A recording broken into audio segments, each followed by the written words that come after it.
মনোবীক্ষণ polyclinic, চিকিৎসার জগতে এক দশক। এখন এখানে সব বিষয়ে ডাক্তারবাবু একসাথে তলায়।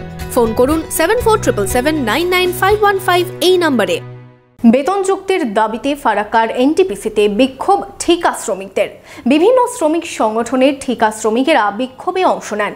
এগ্রিমেন্ট হয়ে গেলেও এখনো মিলছে না বর্ধিত বেতন সহ একাধিক দাবিতে এদিন চলল বিক্ষোভ। আপনার আনন্দে আমাদের উদযাপন। বিয়ে হোক বা পার্টি, বহরমপুরে এবার luxury banquet hall at golden retreat. জেলায় একমাত্র পিলারলেস ব্যাঙ্কোয়েট, আছে স্পা, সালন, ক্লাব মেম্বারশিপের সুযোগও। বহরমপুর শিল্প তালুকে গোল্ডেন রিট্রিট। ঠিকা শ্রমিকদের বেতন চুক্তি কার্যকর করার সহ একাধিক দাবিতে ফারাক্কার এনটিপিসিতে বিক্ষোভ ঠিকা শ্রমিক সংগঠনের। গত কয়েক মাস ধরে লাগাতার ঠিকা শ্রমিকদের নতুন বেতন চুক্তি সহ বিভিন্ন দাবিতে আন্দোলন করে চলেছে বিভিন্ন শ্রমিক সংগঠনগুলি। কয়েক মাস আগে নতুন বেতন চুক্তি হলেও এখনও তা কার্যকর হয়নি। দ্রুত সেই বেতন চুক্তি কার্যকর করার দাবিতে বৃহস্পতিবার সকালে এনটিপিসি পুলিশ ফাঁড়ির সামনে বিক্ষোভ দেখান শ্রমিক সংগঠনের নেতাকর্মীরা। জুনের আজ 13 তারিখ, 5 মাস পার হয়ে গেল, এখন পর্যন্ত সেই এগ্রিমেন্টের যে সুযোগ সুবিধাগুলো শ্রমিকরা পায়নি।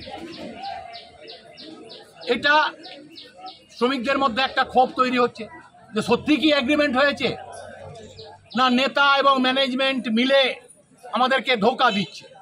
এটা শ্রমিকদের মধ্যে একটা ক্ষোভ। খুবই দুঃখের বিষয়, আপনারা দেখছেন 13 মাস ধরে হর্টিকালচার বোর্ডে যারা বাগান পরিচর্যার কাজ করেন তাদের বেতন হয়নি।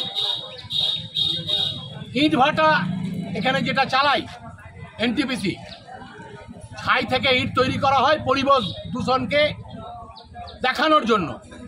সেই ইটের শ্রমিকরা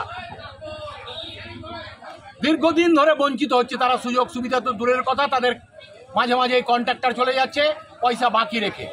2 মাস হলো তাদের কন্ট্রাক্ট শেষ হয়ে গেছে, অথচ শেষ মাসের বেতন এখন পর্যন্ত পায়নি। নতুন কন্ট্রাক্টরের সঙ্গে নাকি নেগোসিয়েশন চলছে। আমরা চাইছি শ্রমিকের এই শ্রমের মর্যাদা দেওয়া হোক। এদিন বিক্ষোভ সভার পাশাপাশি এনটিপিসি পাওয়ার প্ল্যান্টে যাওয়ার প্রধান রাস্তা অবরোধ করে চলে বিক্ষোভ।